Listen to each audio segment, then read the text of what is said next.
Insurance isn't one size fits all. That's why drivers have enjoyed Progressive's Name Your Price tool for years now. With the Name Your Price tool, you tell them what you want to pay, and they'll show you options that fit your budget. So whether you're picking out your first policy or just looking for something that works better for you and your family, they make it easy to see your options. Visit Progressive.com. Find a rate that works for you with the Name Your Price tool. Progressive Casualty Insurance Company and Affiliates. Price and coverage match limited by state law. This episode is brought to you by Indeed. Stop waiting around for the perfect candidate. Instead, use Indeed sponsored jobs to find the right people with the right skills fast. It's a simple way to make sure your listing is the first candidates see. According to Indeed data, sponsored jobs have 4 times more applicants than non-sponsored jobs. So go build your dream team today with Indeed. Get a $75 sponsored job credit at Indeed.com/podcast. Terms and conditions apply. All right, guys, this morning, just bringing the water, no caffeine. Good for you, Joe. Me too. I'm bringing the water. We're getting all I've watered already up. had my half a pot of caffeine. Oh, but your water has a cost associated with it. Mine is refreshing. Yours come out of a river? Tap water. Yours has a cost. They don't ship it to you for free. You collecting rainwater these days, Joe? Well, it's a package deal. It comes with my whole tax bill, you know. You guys don't have water? You don't have a water bill in Texarkana? We have a water bill. Separate water bill? It's not part. It has anything to do with taxes. Okay. Anyway, how you doing? Do you How's know it going? anything about how money works, Joe? What happens with Mine's money? full of vodka. That's what this actually is. That's why I disguise it in the Mickey Mouse thing. Ultra purified water. Yeah, look at how much vodka OG and I It's a both bunch have. of potato juice. Potato. Yeah, potatoes, Fermented right? potato juice. Fermented potato juice. It is Monday, and we're super happy to be here. And you know what? We're super happy that we have members of our military that protect us on weekends, on weekdays, indiscriminately. Pick a day. They're there. So on behalf of the men and women at Navy Federal Credit Union and the men and women making podcasts in Mom's Basement, big thanks to our troops. Let's go stack some Benjamins, shall we? Thanks, everybody. Good morning, Christopher Robin. Oh, good morning, Winnie the Pooh.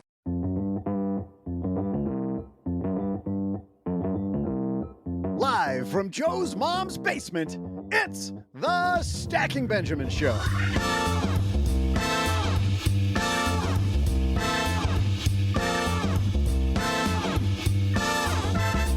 I'm Joe's mom's neighbor, Doug, and do you want to make more money at your job? Of course you do. Well, our expert today says, stop being so cynical.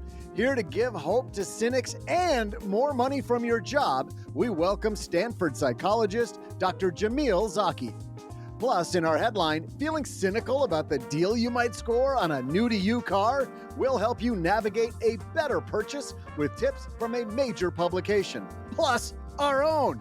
And of course, we'll give you a second opinion on some advice found on social media. And now, 2 guys who make Monday mornings feel so much better. It's Joe and OG.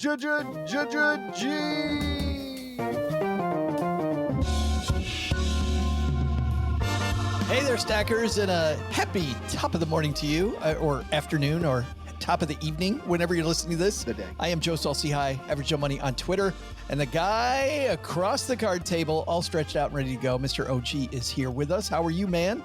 I was just about to put my feet up. How did you know? Because it is standard operating procedure. Because I've got the look. Here we go. Rested, relaxed, ready to bring it. You know, Doug, he just throws off phenomenal financial tips like it's nothing. You know, like one of those great wide receivers in the NFL who stretch out for the pass and make it look like it's nothing. You just mixed metaphors somehow inside of football. Got no idea. How? How'd I do that? Because you're saying he's throwing out, but then Oh, you yeah. switched immediately to receivers and he's stretching he's out catching. to He's catch. so great. He can throw and catch at the same time. Yeah. Well, I don't know if you know this, but OG's a catcher. Yep. You can't even say it. You can't even get it out. I tried. Oh, it's a great show. Dr. Jamil Zaki joining us. And if you're cynical about what this show is all about, well, you know what? He's going to help you cure that. He's our mentor. He's going to be here at the top of the show. So we got him waiting in the wings later on. A headline. Man, it's going to be an action-packed hour. But before that, we have sponsors that make the show go so that you don't have to pay for it. It's free because of them. They're awesome. And here's a couple now. In business, there is no room for guesswork. Every shipment matters. Every deadline counts. And when you're trying to keep operations running smoothly, the last thing you need is uncertainty.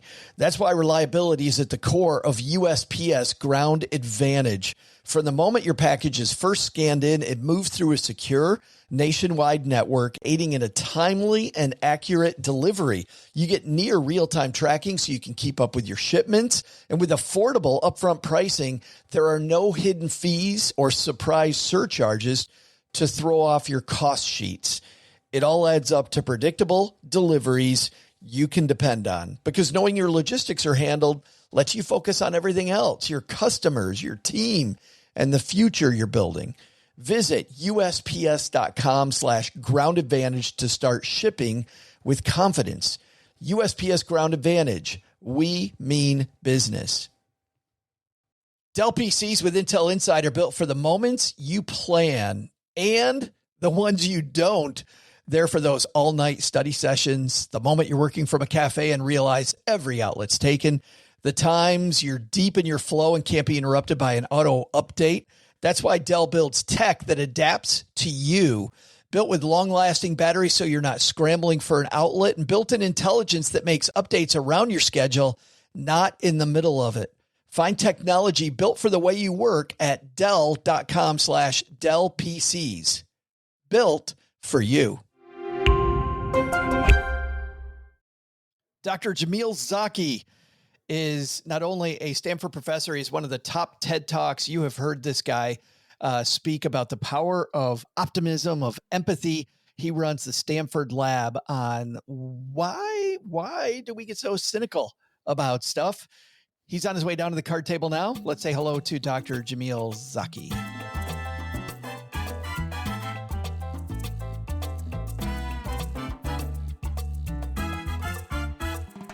And I'm super happy. Here he is taking a seat at the card table. Dr. Jamil Zaki's here. How are you?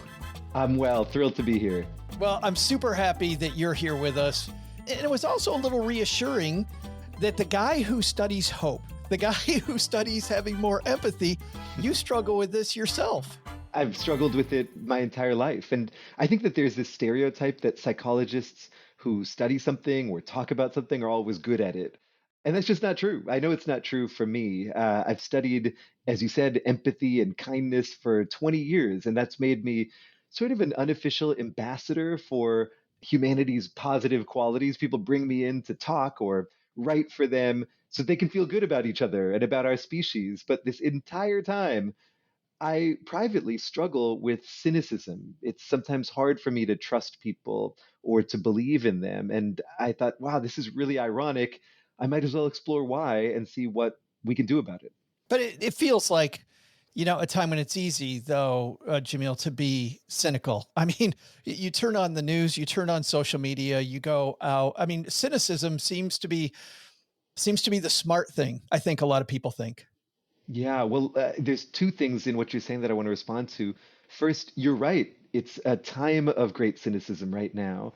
So in 1972, about half of Americans believed that most people can be trusted. By 2018, that had fallen to a third of Americans, a drop as big as the stock market took during the financial collapse of 2008. So it's a major trust deficit that we're living through. But a second point that you're making is that it seems smart, doesn't it? And it turns out that we do have this stereotype. It's called the cynical genius illusion. That is, if you describe to people a cynic and a non-cynic, and you say, tell me which one of these folks you think will be smarter.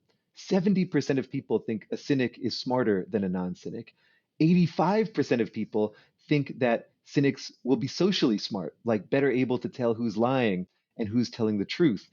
But the reason that we call it the cynical genius illusion is because most people are wrong. The data show clearly that actually cynics do less well on cognitive tests, for instance, and they're worse at spotting liars than non-cynics. And if you think about it, that makes sense. If a person walks around with a blanket assumption that everybody is on the take, only out for themselves, they'll stop paying attention to clues that can actually show them who is trustworthy and who isn't. And when we stop paying attention to the evidence, we stop learning from the world around us and from the people around us as well. You have three statements early in this work that you make, and I'd like our stackers to ponder these with us, and then I want to chat about these three statements. You say these three statements can help us test how cynical we kind of come to the table. The first one is no one cares much about what happens to you. The second, most people dislike helping others. And the third, most people are honest, chiefly through fear of getting caught.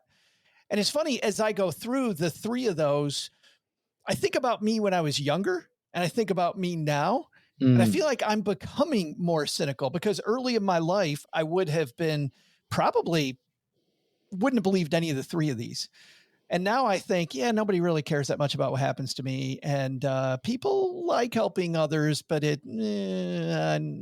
kind of in the middle on there. And then people honest chiefly through fear of getting caught. I don't believe that. I think people generally are honest, but that's more cynical than I used to be. Is that the usual? Do we get more cynical as we age? Actually, it's not. Typically, cynicism tends to be relatively steady across our adult lives, at least. But, I'm actually curious from your perspective, because I also feel like I've grown a little bit more cynical over time. And I think, although it doesn't necessarily change as we age, I think that our world is becoming more cynical, and that includes a lot of us growing that way, right? So I think it's more a global trend than something that occurs just because we get older. So one question that I have for you is, what experiences do you think, when you find your answers to these questions changing, what happened? Are there things that you draw on, sort of things that happened where you feel like, wow, that actually made it harder for me to think that most people like to help each other, for instance? It's funny. I thought about this as I was reading your work, and I think for me, social media actually has a lot to do with it. And it seems like that was the case for you as well. Oh, 100%. And there's a bunch of evidence for this. So, why are we growing more cynical? It's the $1 million question, maybe the $1 billion question. Yeah. And there's lots of reasons. One is that we have it already in our mind to focus on bad things over good things. This is what psychologists call negativity bias. We pay lots of attention to threats. We remember negative events in our lives much more than we pay attention to great things.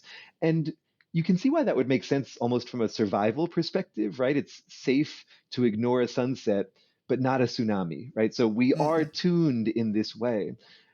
What has happened over the last couple hundred years is that kind of instinct to focus on negative information has been combined with a massive media ecosystem that feeds us, guess what? Negative information, because it's trying to keep us hooked, trying to keep us paying attention to whatever it's serving up. And what this produces is something that scientists call mean world syndrome. That is, the more that you watch the news, the more that you spend time on social media, the worse you think people are. And you might say, well, yeah, that's because you're informed. And being informed is the same as realizing how terrible everything is. Right. But Right. You're no longer Pollyanna. yeah, but it turns out that that's actually the opposite of the truth sometimes.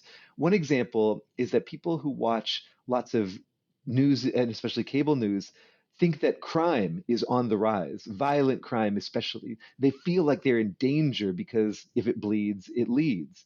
But if you look at FBI statistics, violent crime has been decreasing over the last 30 years or more. So here are people who are safer than we have been in past decades, who feel like they're in more danger. In other words, watching lots of the news is actually making people systematically incorrect, less informed as opposed to more informed. Wow. You draw a line between cynicism and skepticism. And when I first read this, I thought, well, that sounds like the same thing. And you make this huge argument that these are not the same thing at all. Being skeptical is good, being a cynic, maybe not so much. Can you explain the difference between these two? Yeah, thanks for the chance to do that. I think this is a really important distinction. Lots of people like you, think of cynicism and skepticism as the same. They're actually really different. Here's how I think about it. A cynic has in their mind already a conclusion about people. People are selfish, greedy, and dishonest. And they look for evidence to support that conclusion. If somebody acts terribly, they say, aha, I want to pay a lot of attention to that. If somebody acts kindly, they say, they probably have some ulterior motive. They explain it away. In that way, I think a cynic is acting like a lawyer. trying to defend a position. A skeptic, by contrast, acts like a scientist. They don't start out with a blanket assumption about what people are like. They say, well, let me wait for the evidence. Let me see what people are showing me. And because of that, skeptics, but not cynics, are able to learn much more quickly and adapt to new situations, right? A skeptic is not a Pollyanna, as you said. They're not somebody with rose colored glasses on. You put a skeptic at a poker table and they're going to look for bluffs. They're going to compete, but they're ready to learn and adapt. And in that way, I think they're much wiser than cynics. I think that they're not wearing rose colored glasses, but I think cynics are actually wearing mud colored glasses a lot of the time, Mm. right? They think that they're seeing the world as it is, but actually they're quite biased and, in a way, kind of naive. They're not naively trusting people, but they're naively distrusting people. That's interesting. I think of the old phrase, how the science behind what you're talking about kind of proves this old phrase, trust but verify, right? I hear great Mm. managers say trust but verify. That's healthy skepticism, I suppose. Absolutely. Ernest Hemingway once wrote, the best way to find out if you can trust someone is to trust them, right? And I think this is also gets to that idea of trust but verify. If you want to learn about the world and if you want to learn about people, you need to take chances on them. A lot of us are nervous and reluctant to do that because we worry about being betrayed. And that makes sense. Betrayal stings, it hurts, it's awful. But oftentimes, one of the problems is that we learn when we have trusted and shouldn't have, but we never learn when we didn't trust and should have. Betrayal is really obvious. Missed opportunities for friendship, collaboration, love are invisible to us. So we kind of learn in this uneven way about the world. And as a result, probably actually trust people too little. So trusting and then using those acts of trust as opportunities to learn about people is, I think, a really wise strategy. In other words, to trust but verify as well. You talked about how this built even on a global scale during the Cold War and the US deciding to back down nuclear weapons. And, the hawks told the president that he was crazy. And yet, because one person backed down, the other one did. I mean, talk about the ultimate act of trusting people. That was an existential trust but verify, right? I mean, this is just after the Cuban Missile Crisis, kind of World War III looming, kids in school being taught drills to hide under their desk if a nuclear strike occurs. I mean, these were bleak times. I think that these days we think about how terrible everything is and how dangerous everything feels and forget how dangerous literally all of human history has been. That's a little bit of an aside, but here in Yeah. that moment, JFK makes this choice to try and de escalate. And he gives this speech at American University where he says, well, first of all, we've given up on peace. We feel like it's impossible. And in giving up hope, we're actually making things worse. Can we instead lead with hope? And so he offered to de escalate this conflict. And like you said, people in his cabinet thought, you are nuts. I mean, this is very dangerous behavior. But instead, Khrushchev, his counterpart in the USSR, decided to play JFK's speech around the country. And mind you, at that time, it was illegal to play any US radio in the USSR. And it started this act of hope and trust on a global scale, started this de escalation process that might have saved the world, at least Yeah, many, right. many lives. Right. At first you think that's hyperbole. No, that's not hyperbole, but it could have saved the world. Let's bring this a lot closer to home. You've got this cool investing game. And of course, being a money podcast, we need to talk about investing. You've got this person, let's say it's us, and they send money to a person that we don't know. Can you walk us through this game and how this experiment kind of worked out? Yeah, you mind if we play a round of it right now? Let's do it. And I can tell you exactly what I thought as I was going through it myself. Great. Okay, so this is a game played between strangers on the internet. So we're going to pretend like we don't know each other and obviously like each other, right? So you're going to pretend that you don't know me. You start out with $10 and you're the investor. And you can choose to send those $10 over to me, in which case it will be tripled. I'm the trustee. It will be tripled in my hands to $30. And then I can make the choice of whether I want to send 15 back to you, in which case we both profit, or keep it all myself, in which case you turn out to be a chump and I walk away with tons of money. By the way, we will never meet, we'll never talk with each other, and this game is played only once. So, first question to you, assuming that I'm a stranger on the internet, do you send the money or not? When I was working through this, my first thought was, of course, being a former recovering financial planner, how bad do I need this money? Do I? Right. And then I assumed that, okay, for this, I probably don't need the money. And then I thought, okay, if I send you all the money, I never had any money in the first place. So if I send it all to you, well, then that's great. But then I thought, well, okay, I've got this $10 that I don't need. You know what I'm going to do? I'm going to meet you halfway. I'm going to keep 5. So I keep the bird in the hand, and I'm going to trust you with the other half. And at least I know I have the insurance that I didn't trust a stranger with everything. Cause that may be in my head a little Pollyanna. Yeah, no, and that's what most people do. Most people send about half of the When money. when I read that, I started laughing. Most people send half. I'm like, oh, okay, well, okay, there you go. A chunk of people send nothing, and some people send 10. Now, I want to ask a follow-up question of you. So let's say that you sent 10. Let's say that everybody sent 10. What percentage of strangers on the internet do you think would make the trustworthy choice of sending 15 back, and what percent do you think would run away with the money? That was interesting because as I work through this, I thought, okay, that 10 turns into 30. And then I thought, how would I split that? I would actually think that if you sent me 10, I would feel really good about that trust. So I would send more back to you because of the fact that you trusted me so much. That was my thought. It turns out that that's actually a lot of people too. That's true also. Yeah. So a couple of things here. One, if you ask people what percentage of trustees will be trustworthy and what percentage will cheat, basically, or take the money, people imagine it's about half and half.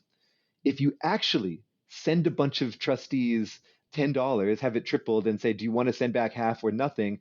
80% of people make the trustworthy decision. So, first of all, we underestimate the average person.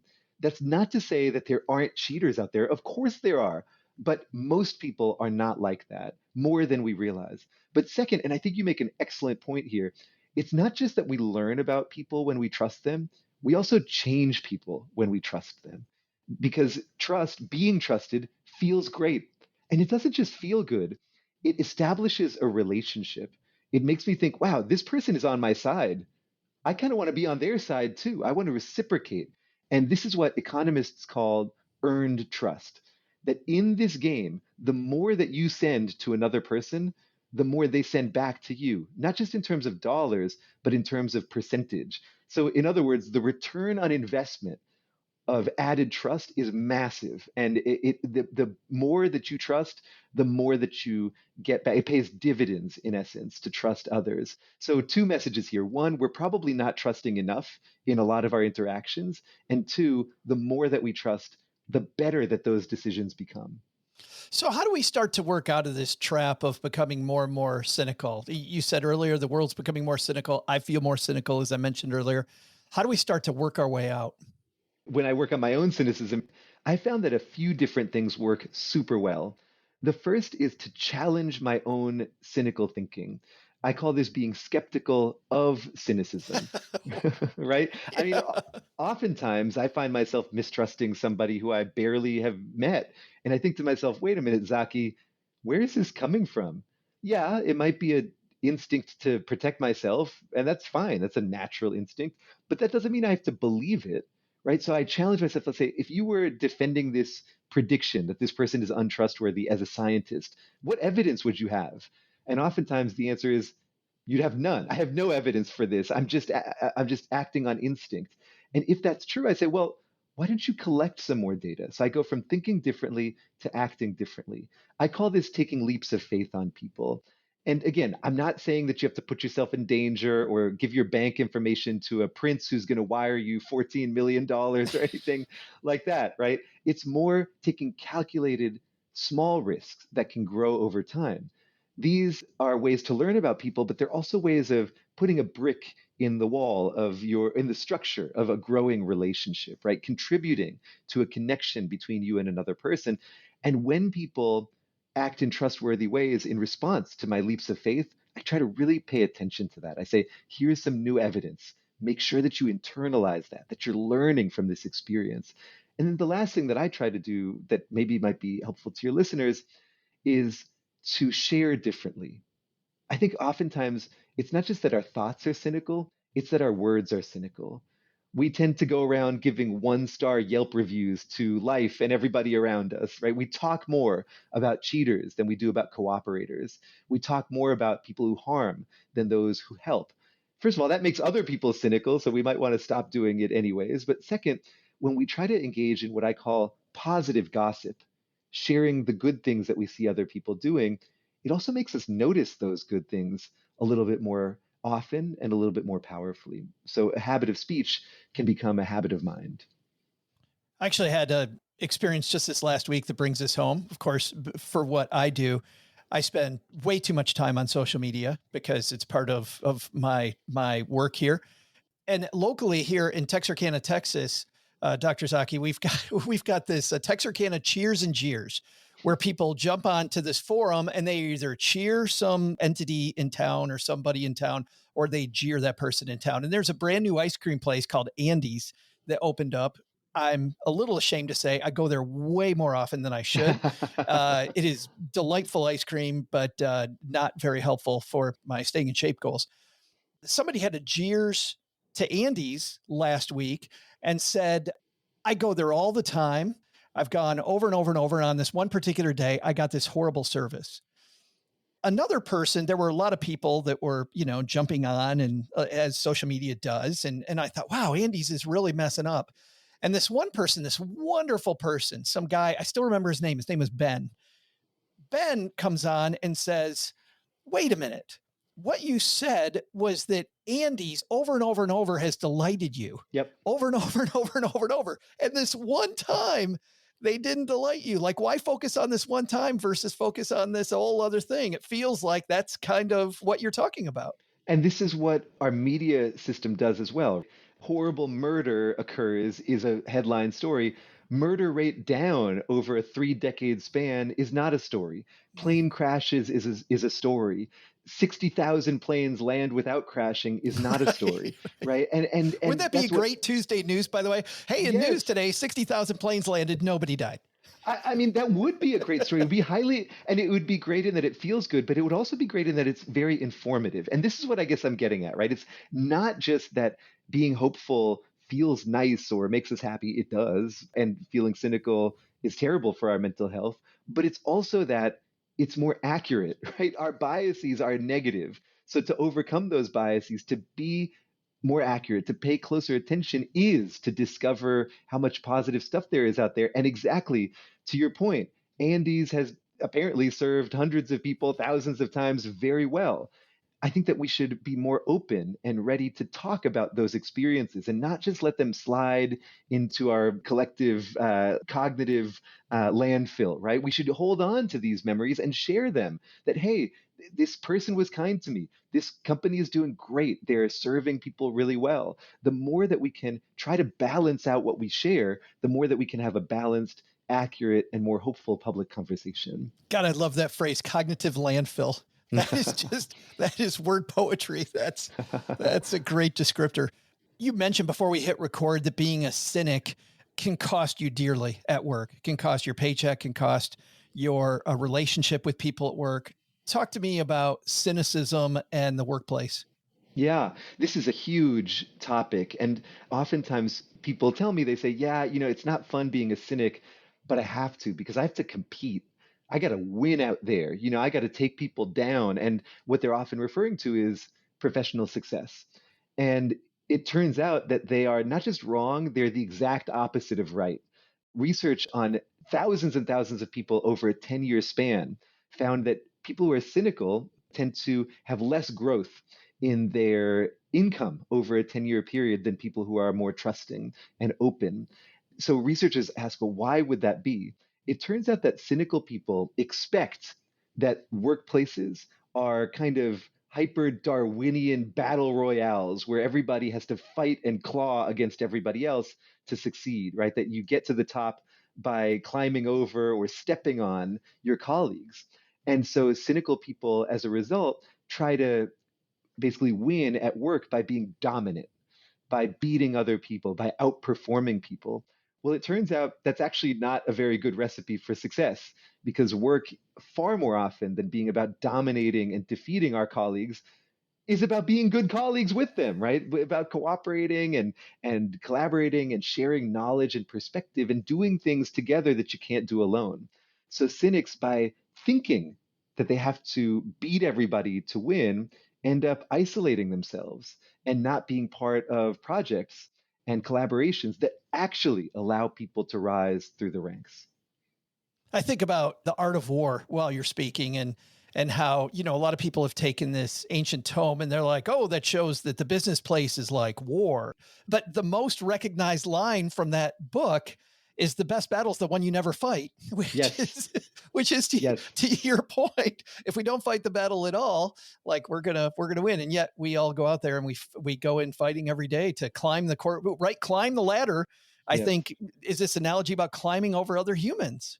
Absolutely. And people are miserable in those types of settings. They don't want to live that way, but they think they have to because they think that's some magical recipe for success. So I hope that providing this data, this information that actually, we don't have to live like this and we don't have to work like this. And in fact, even the goals that we have around being healthy, having good relationships, even earning more money, those goals are best served in many cases by being more collaborative, by being more trusting, by building relationships instead of trying to kick people down. So I think that that's ultimately a really hopeful message if people can take it on. It's interesting when I look at companies in the tech world. I'm thinking specifically, Dr. Zaki, about Microsoft. When I was a financial planner, I worked with a lot of people that worked at Microsoft. That culture that you talked about was very prevalent, at least for the people that I worked with, because many of them described this alpha, having to be the alpha male, alpha female, and climb over people. And I had to make, my results were compared with other people's results. And it's funny that the stock price didn't do much back during those early 2000 years when it was person eat person inside Microsoft. And I look at that lately and I look at the leadership, and I certainly don't work at Microsoft and I don't know what's going on there, but all of the corporate speak is how we work together and how we're unifying things. And you look at the stock price of Microsoft now, and it's a whole different ball game. Oh yeah, I profile Microsoft in a lot of detail in the book, and under the Balmer era, right, during that time, as you said, there were things like stack ranking, where each team, the manager had to choose high and low performers and reward some people and maybe lay off others. And that creates this zero-sum environment. And of course, it's less fun and less mentally healthy to work in places like that. But it's also true that places like that really kind of crater in terms of productivity and creativity. Because if you have to compete with the person next to you, why would you take a creative risk? If you fall down, if you don't succeed, well, they're going to be trying to get you out, right? Yeah, they're going never. to be, So you don't want to be creative in a situation like that. You would never want to help somebody else accomplish something because you're helping your enemy.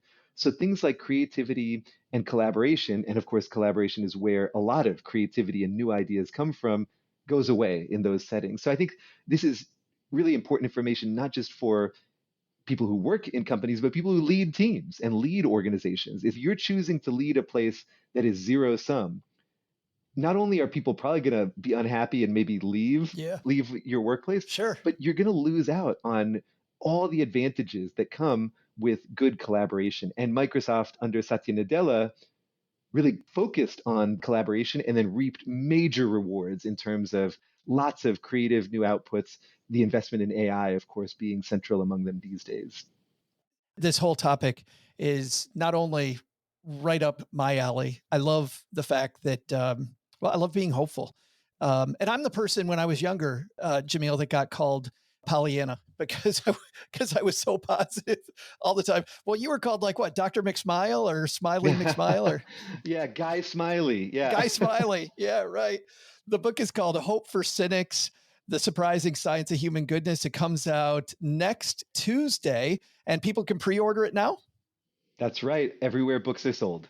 That's awesome. Well, thank you for being our mentor today and mentoring us on hope over cynicism. I super appreciate it. This has been delightful. Thanks so much for having me. Hey there, stackers. I'm Joe's mom's neighbor, Doug, and since Dr. Zaki brought up hope, I gotta say, I got lots of hope that hoping for good from people actually works. I mean, look at these neighborhood kids. On the surface, sketchy characters, right? I'm sure they got something going on. In fact, I just saw them riding bikes outside, and I'm fairly certain that's because they think there's going to be a gasoline shortage soon. Probably coming.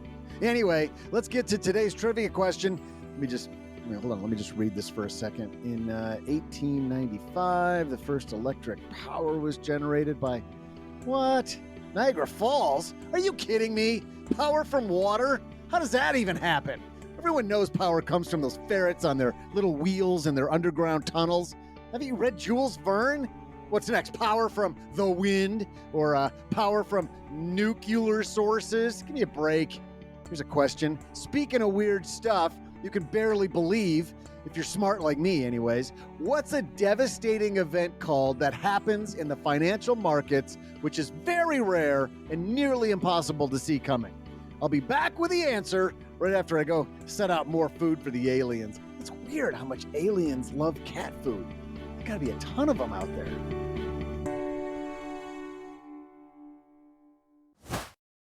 Insurance isn't one size fits all. That's why drivers have enjoyed Progressive's Name Your Price tool for years now. With the Name Your Price tool, you tell them what you want to pay, and they'll show you options that fit your budget. So whether you're picking out your first policy or just looking for something that works better for you and your family, they make it easy to see your options. Visit Progressive.com. Find a rate that works for you with the Name Your Price tool. Progressive Casualty Insurance Company and Affiliates. Price and coverage match limited by state law.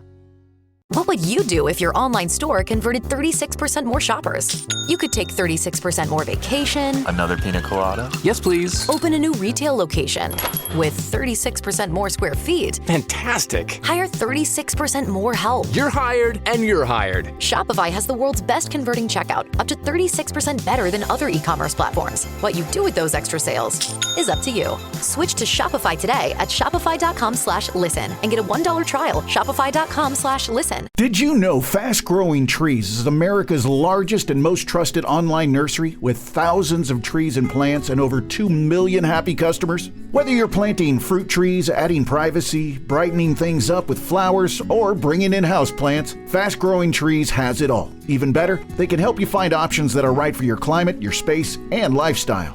Click Order Grow. Every plant arrives healthy with the Alive and Thrive guarantee straight to your door. So if you're ready to get planting, this is the moment. Right now, they have great deals on spring planting essentials, up to half off on select plants. And listeners to our show get 20% off their first purchase when using the code WWO at checkout. That's an additional 20% off. Better plants and better growing at fastgrowingtrees.com using the code WWO at checkout. Fastgrowingtrees.com, code WWO. Now's the perfect time to plant. Let's grow together. Use WWO to save today. Offer is valid for a limited time. Terms and conditions apply. Go to growingfasttrees.com for details.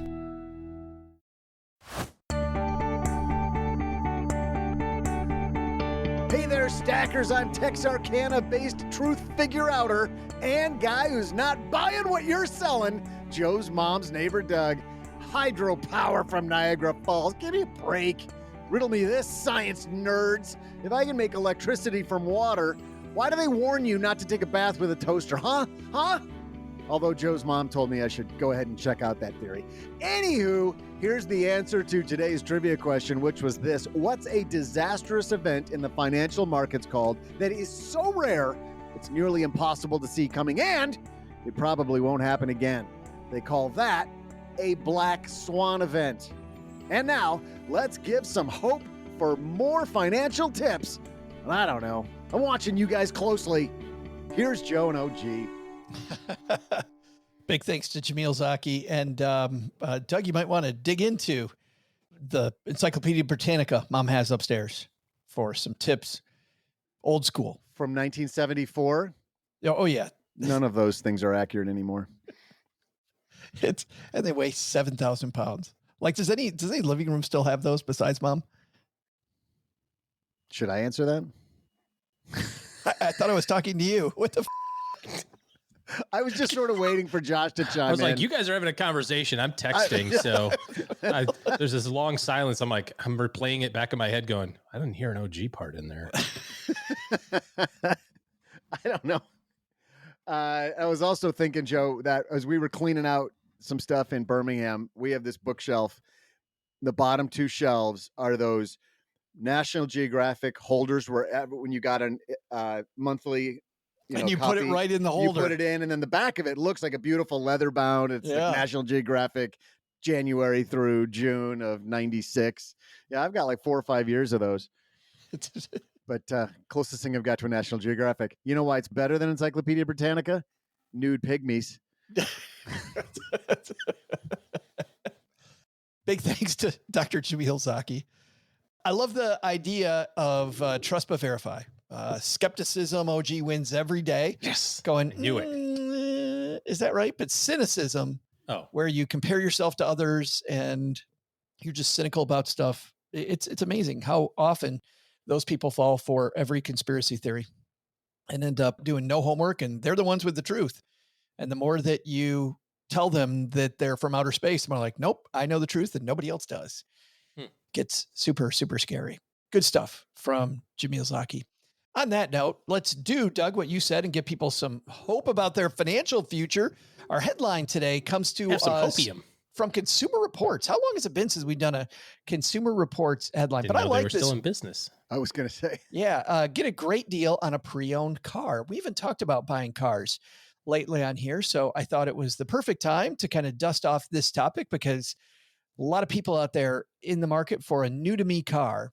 This is written by Benjamin Preston. Benjamin writes, now's the time to buy a used auto, but where to go and which cars to look for? Find out here. He makes a great point that as used car prices now are coming back down after, if you guys remember, during the supply chain chaos that happened around the pandemic, used car prices went through the roof. Well, now we're starting to see them come back to real life numbers. But if you want to get a great deal, they make a great point, OG, in this piece, which is, so should I buy from a dealer? Should I buy from like a third-party non-certified dealer, just like one of these used car lots or a Carvana type thing? Or should I buy from an individual?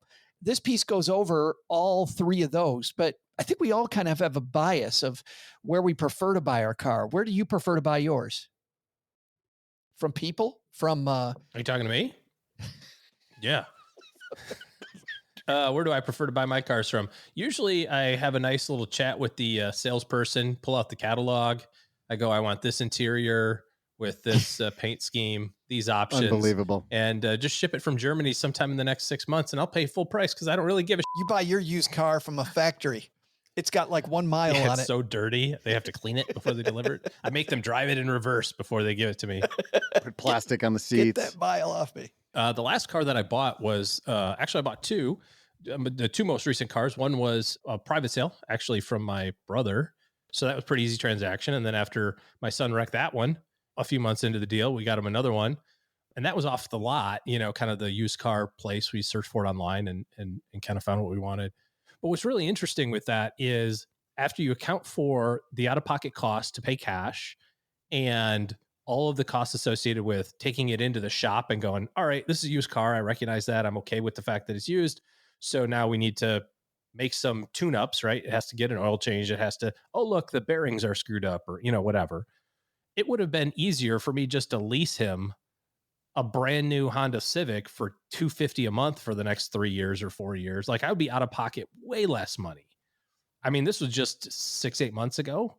And we bought the car was $9,000 and then obviously taxes and then all the stuff on top of it. So I don't know. I feel like maybe in the long run, this evens out, but I don't know. Doug, you and I have talked about this before. We both had the same car, not the same car, but the same model of car experience. And we both had similar experiences. It ran great for a while. And then when it went bad to the tune of $5,000 every few months. Every time it's $5,000. And it's like, I get the whole idea of buying used, you save money, but how many times do you stroke a check for $5,000 before you go, well, damn it, I could have just, if my repair budget's $5,000 a year on my car, why can't I just get a freaking car payment for $400 a month? And I probably don't have to have a repair bill. It's brand new unless I wreck it. I think like anything, like in your financial plan, it definitely depends on your usage, right? Like, people start with product. Am I going to lease because I think it's best? Am I going to, well, how the hell are you going to use this thing? Because based on how you use it, like for me to lease a car that sits all day and I drive it, 15 miles a month, it'd be stupid. Which your community is thankful for, by the way. It'd be absolutely ridiculous. But if my job is in real estate and I'm hauling around people that need, that want to get this great experience, me not leasing a car is stupid because I'm going to need a new car all the time. It's part of my job. I'm taking people from point A to point B. They judge me on my car. I mean, study after study shows that leasing is by far the least economical way to purchase your vehicle. By a long stretch. I mean, that's unless it's not, right? It's like in those once, and for the right people, to your point about what the tool is. I've got a friend who is a professional and kind of the same deal. And I remember asking him one time, I said, why do you always drive Cadillacs and not, why don't you, I mean, you get the money. Why don't you get a BMW? Why don't you? He says, no, I will drive the nicest Cadillac that they make, within reason. I'm not going to get the souped up $200,000 one, but a nice Cadillac because the community that I'm in, that is the model of success, working class. And he's a professional. He has a professional service business and is like, I need to have that elevated status. But if I show up in a Mercedes, that's like, oh, here comes the big guy in the Mercedes versus like, oh, I know that he's successful because he's driving the nice Cadillac. Yeah. And he drives like crazy. And every 30 months, he gets a brand new car and he's got the relationship with the dealer that they call him and go, hey, we know it's been 27 months. You're probably getting really close. What mile are you at? Come on in and we'll sell you one. Yeah. Joe, I want to challenge you a little bit when you said our study after study shows that leasing is not the way to go. And I'm going to then rewind a little further back to when OG said that we had a similar experience. There is a point in a used car ownership where you start hitting those $3,000 to $5,000 repairs, whether it's you need new head gaskets or transmission issues, some of the big stuff. You think to yourself, I'm driving this thing till I drive it into the ground. You never really know where that point is because you think the first time that $4,000 or $5,000 repair happens, you think it's an anomaly. It's a black swan event, and there's not going to be another one of those. And yet, within 6 to 12 months, you're probably going to have another one of those. And you have to start thinking to yourself and doing the math. You may have another one of those. You may have another one. I've had it happen. I've had this car of mine sitting here forever. I haven't had those. It depends on how much you drive. It 100% depends on how much you drive. If you're driving a car all the time, long distances, you're using it to drive long distances. I don't do that. The chance of me having two of those $5,000 repair bills in 1 year, not happening. But even if it happens once a year or once every 18 months, because it wasn't super regular. Leasing is better than it happened. Here's where I'm going. You just have to do the math and look at what's the total cost of ownership in a given year or in a given time period. And in a time period of a 3-year lease, and you do that math, how much is my downstroke to get into it and what's my monthly? And if you need a basic-ish transportation for your teenage kid or even for yourself, and you can get a lease payment for a couple $100 a month, and or maybe $350, and you multiply that times 36 versus how many repairs to this 2005 Chevy Traverse can I do? They didn't make them in 05. Okay, 09. Pedantic listeners out there. How many repairs can I do for that same amount of money? But it's not that difficult to do the math to realize I might be better off doing the lease. And the problem is twofold. One, you can't predict the future. So yeah, you do write that $5,000 check and there's no guarantee, to Joe's point, that you're going to be on the hook for any amount in the future of any substance, right? That could have solved the problem and you're good for another 7 years. Or to your point, Doug, it can happen 3 weeks later. It's like, oh yeah, the such and such a thing broke and you need new blinker fluid. And then the other piece of this is the difference in the insurance cost between brand new, just is what it is, man. Embrace it. Insurance costs between brand new and used, and who's driving the vehicle, relative to their experience and that sort of thing. And we're seeing across the country, Texas is one of those states where car insurance prices it's flipping crazy. Yeah. And the only thing that gives me a little solace in the second car purchase decision is the fact that I know that the car insurance would be profoundly more to insure a brand new, lots of tech in it, vehicle where the primary driver is a 17-year-old boy. That's going to cost a lot more. The other thing that's really interesting. So I saw two things about this relative to transportation in the last couple of days. The first one was the Real Estate Pro. It was on YouTube, one of those YouTube shorts, Joe, to kind of your point about, if you're a YouTube guy or if you're a real estate guy, and he said that he figured out how much he would save by hiring a driver and buying a luxury SUV, because he had to drive people around New York City, and hiring a professional driver. And he was like, while that guy's driving, I can be making sales calls. And can I sell this many more condos or this many more houses to afford? He said the year that I did it, I knew I needed to sell 3 more houses. My average price, I need to sell 3 more to afford the car and the driver. He goes, that year I sold 30 more. He goes, and I attribute it directly to the fact that I was not stuck in traffic doing nothing in New York City. Now that's different for different people. So, that's an interesting thought on transportation. But that's also 100% why you start off with your usage. It's 100% why you start off with your usage. How are you going to use this car? I wonder, like Uber, like my kids have to go to school, right? And we were talking about my son and driving my son back and forth, or he's driving himself. I wonder how much the Uber cost would be to like literally have Uber Black show up, pro driver in a nice SUV, pick up my kids at 7:30 every morning, drop them off, pick them up at 3:15, drop them off every single day. Would that be less expensive? I know Doug's going, look at the pompous ass of this guy. Yeah, only OG would that be would less ask than himself this question. $10,000 plus a whole bunch of maintenance and gas and insurance cost? Sorry. Thank you. How much does it cost to have insurance for my kid and gas? And you know what I mean? Like, that's a lot of Uber. All the cost of the vehicle. Yeah. That's a discussion I would entertain over a couple of cocktails. I was totally out when you first brought that up, but then when you started adding in those other extraneous costs, I'm like, damn, he might be right. Well, this is the thing. That's a great point, because Uber drivers, we've said this before, and I've had people write me because they're angry. Dr. Juliet Shore on the show talks about most Uber drivers. Doug talks about the math and how easy it is. They do flawed math. They don't do enough math to understand what the true cost of that vehicle is, the wear and tear on the vehicle, the fuel cost, all of the costs associated with the vehicle that go into it. They just go, oh, I'm getting a check from Uber because I'm taking these people on a ride. I get X percentage of the rides that I get, and I compare that to my gas price. Bam. That's not all you compare it to. You definitely have to do more comparison. When it comes to a lease, the only math a ton of people do when it comes to a lease is, I was going to pay $500 a month if I was going to buy this thing, and instead I'm paying $300 a month because I lease it.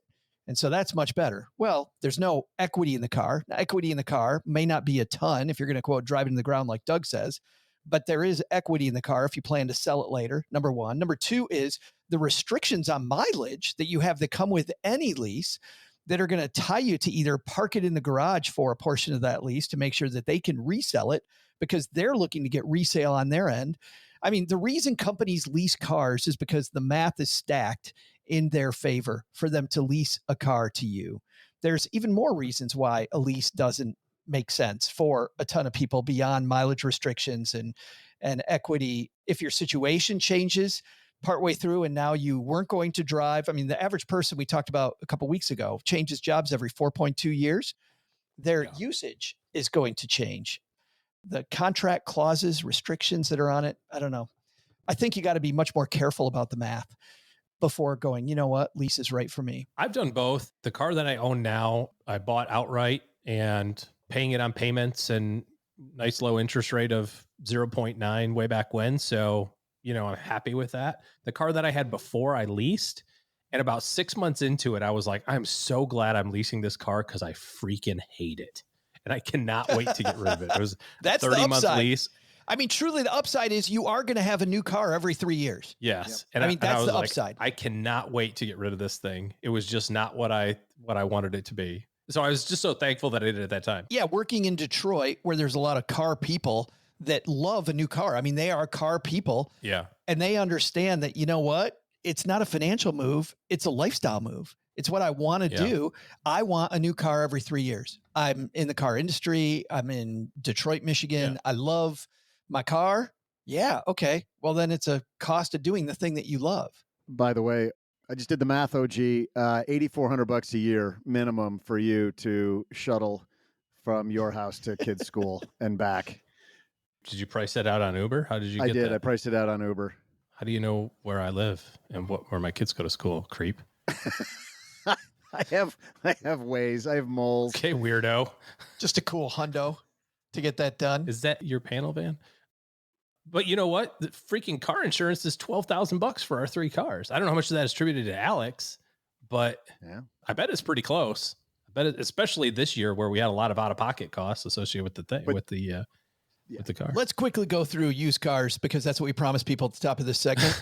We haven't done that yet. I'm going to ask you guys pros and cons for these 3 ways to buy your used car. And we will go through this because people wanted this and we promised this at the beginning. Buying from a person. What do you think the pro is of buying a used car from just an individual? I'll say you're not paying any dealer overhead.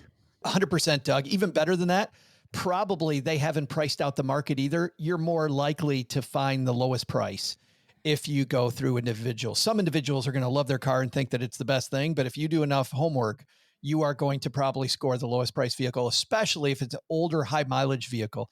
So you're talking about, car for your son and you're buying a high mileage vehicle, probably gonna be the cons, limited financing options. I think, OG, you were talking about, just the different costs associated with a used car versus a new one. Very limited when you're buying it from a person. And to Doug's point, more potential for mechanical problems, particularly if it's older than 10 years and has more than 100,000 miles on it. The buying from an independent dealer like a CarMax, Carvana, or your local used car lot. The pro, what do you think the upside is? I think the pro might be you're more likely to get a good deal because they want high volume turnover. If that's their business, especially if it's it wouldn't be branded. That would be more of a big dealership type thing. But that is a pro they list here, OG, which is say low margins, high turnover. So they want to flip stuff over pretty quick. Yeah. You're going to have lower prices than the manufacturer's dealership, 100%, it says here. And that's the pro versus the dealership, which is what we'll go to next. The pro against the individual is you do have a money back return. Like if you buy some sort of warranty short term. There's a lot of times there's a 100-day or a 4,000 mile warranty, right? So one of these warranties that we're going to stand behind the car a little bit. But the con there again is they lack the manufacturer backing. So if you purchase a problem car, in-house financing could be super expensive. And then buying the certified car at the brand dealership, certified pre-owned vehicles. Upside? Yeah. I mean, that's the biggest upside, right? Is that somebody somewhere has signed off on the fact that this meets some standard according to someone somewhere. Yeah. Tons and tons of checks, lots and lots of warranty protection on the certified pre-owned. The cons are paying extra for the CPO might not be worth it. And to your point, it even says in this piece, guys, buying the car new might be a better option than the certified pre-owned. When you take out how much closer it is to needing maintenance, it might be a better deal. So you definitely, to Doug's point, have to do the math when you're looking at that certified pre-owned warranty. I like using TrueCar when I make purchases. That TrueCar service is pretty damn cool. That's to compare to new cars. That'll be a different segment. Kelley Blue Book for used cars, free site still. Yeah, there's a lot. There's a lot out there. By the way, great cars to buy used. If you're buying a luxury compact SUV, Doug, I know you're in the market for one of those. 2021 Lexus NX, it says, is their favorite, Consumer Reports. If you're buying a sports car used, their favorite's the 2021 Mazda MiX-5 Miata. No one's buying a Miata. Come on. I thought you said sports car. I know. Yeah, sports car. Chick magnet, Mazda Miata. My name is Greg, and I'm an alcoholic. Hi, Greg. One fateful night, I got behind the wheel of my brand new sports car, blind drunk. I was responsible for the death of an innocent 8-year-old girl. What kind? What? What kind of car? You said you had a sports car. That's cool, but what kind? It was a Miata. Oh, come on. That's not a sports car. How does that even kill a kid? What'd you hit her over the head with it? That's a legitimate sports car. Nope. Next.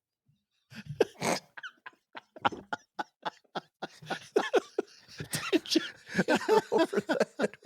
How did you even kill her? Oof. Their favorite midsize car, 2021 Toyota Camry.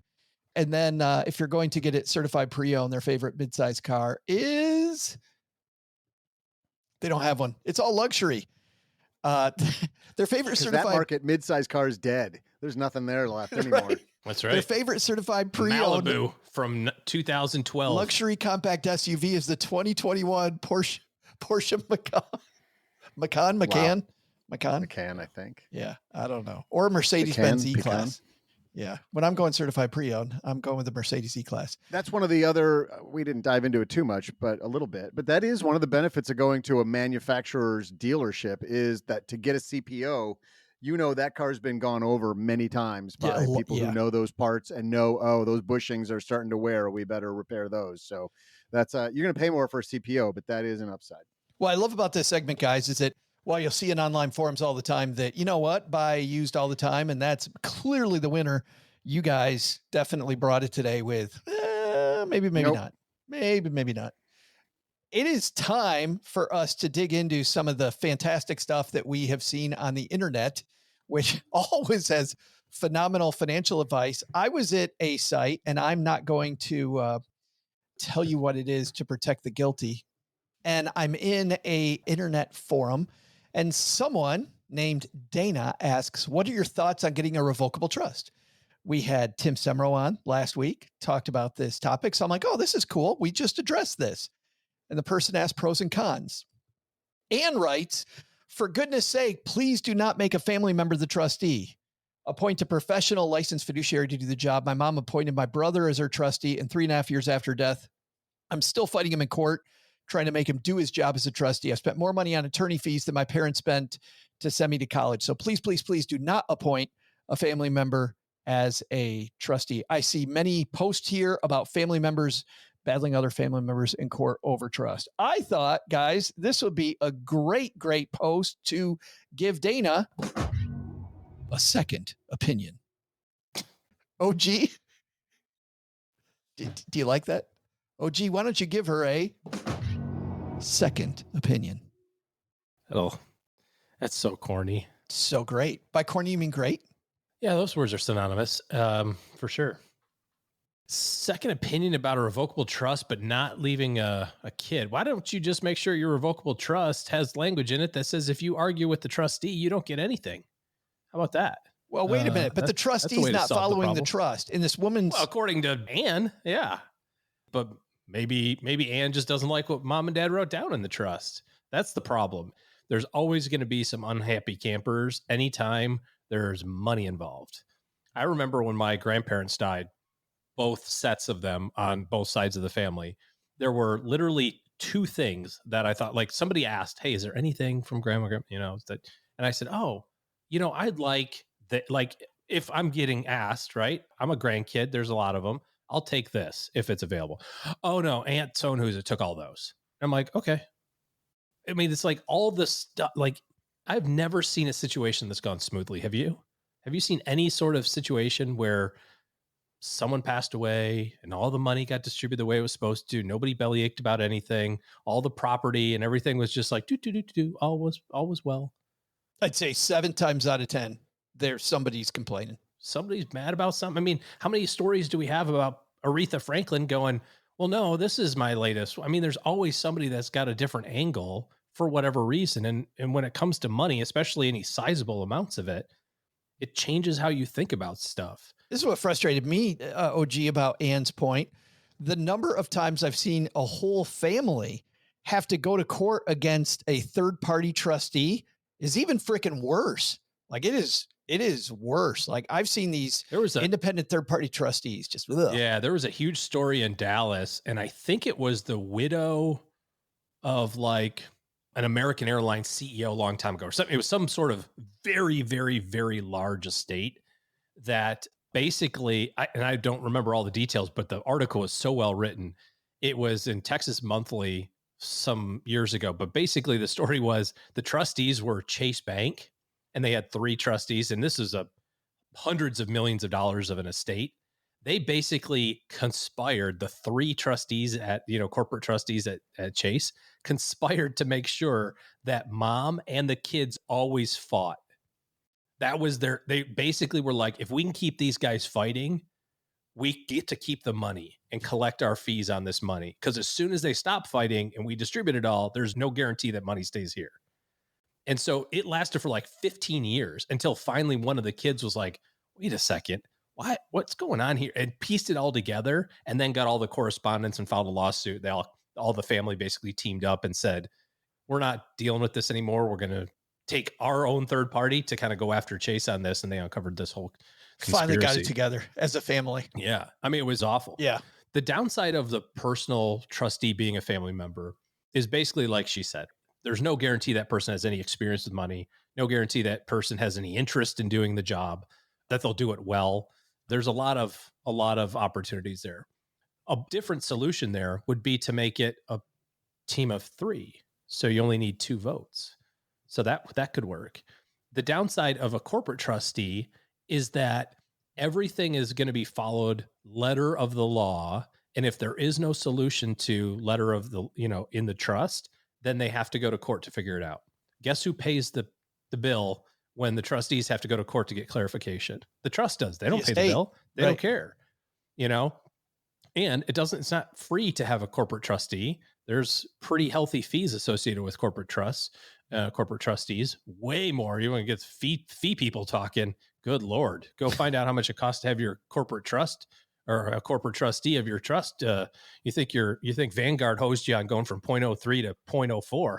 Wait until you find out that, Chase's corporate trust department charges 2.5. Yeah, I thought this was very much the board. It was very much a case of beware what you wish for here, because this woman is saying that Anne is saying it's better. The grass is greener. It's different grass, but man, these professional organizations will drag their feet to keep those fees coming in. I mean, they exist to keep the fee coming in.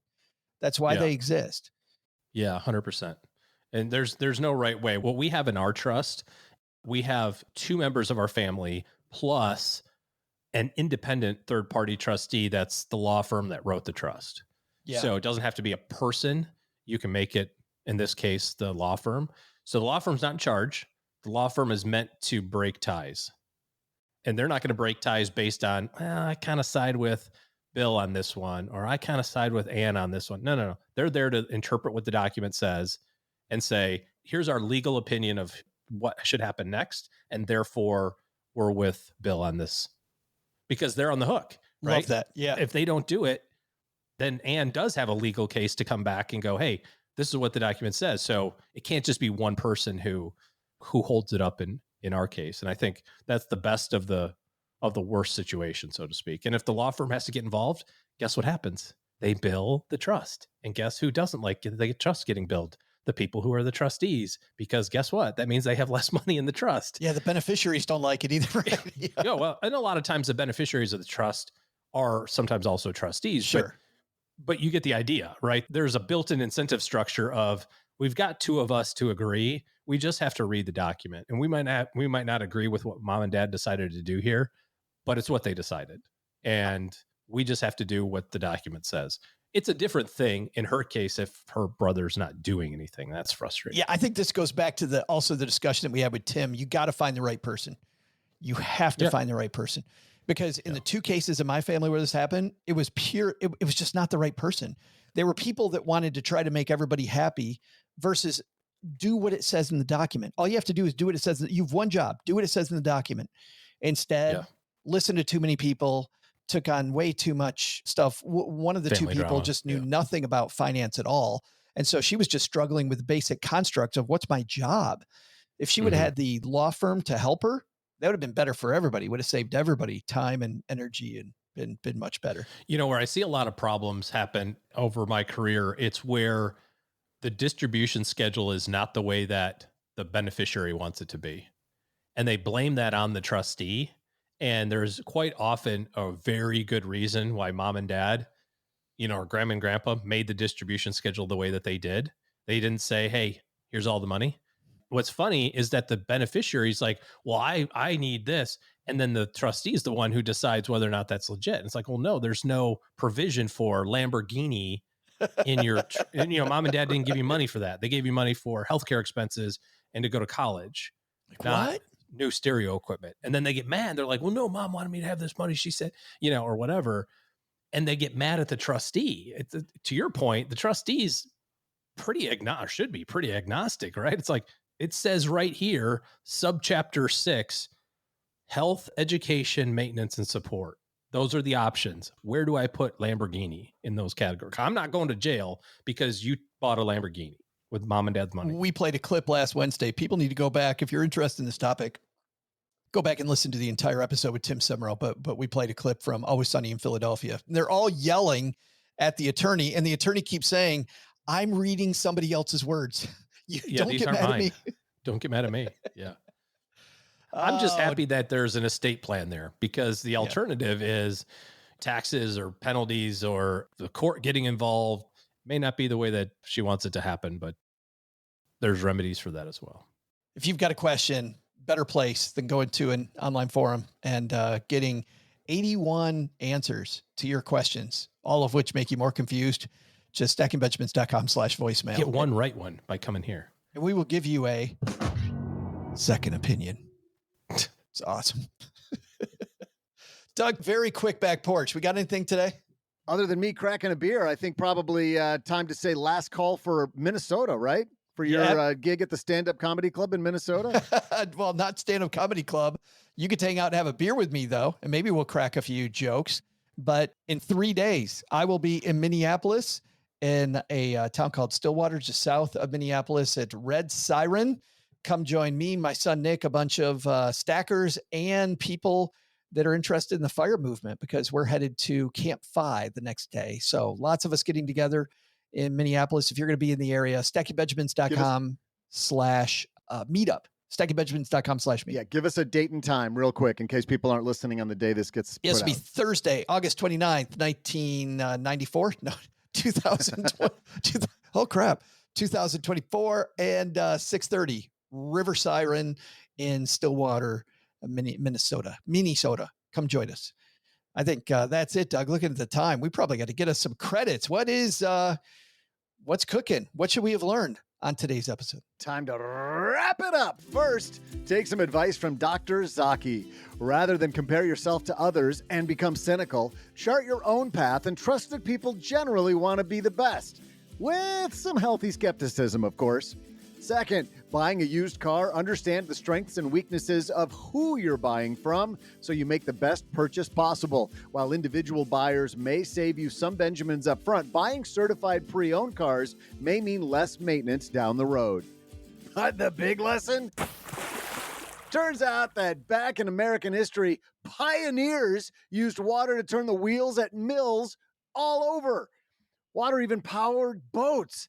Hey, this doing some research thing before I post about it on the internet might be a better strategy after all. Thanks to Dr. Jamil Zaki for joining us today. You'll find his book, Hope for Cynics, wherever books are sold. We'll also include links in our show notes at stackingbenjamins.com. This show is the property of SB Podcasts, LLC, copyright 2024, and is created by Joe Saul-Sehy. Joe gets help from a few of our neighborhood friends. You'll find out about our awesome team at stackingbenjamins.com, along with the show notes and how you can find us on YouTube and all the usual social media spots. Come say hello. Oh yeah, and before I go, not only should you not take advice from these nerds, don't take advice from people you don't know. This show is for entertainment purposes only. Before making any financial decisions, speak with a real financial advisor. I'm Joe's mom's neighbor, Doug, and we'll see you next time back here at the Stacking Benjamin Show.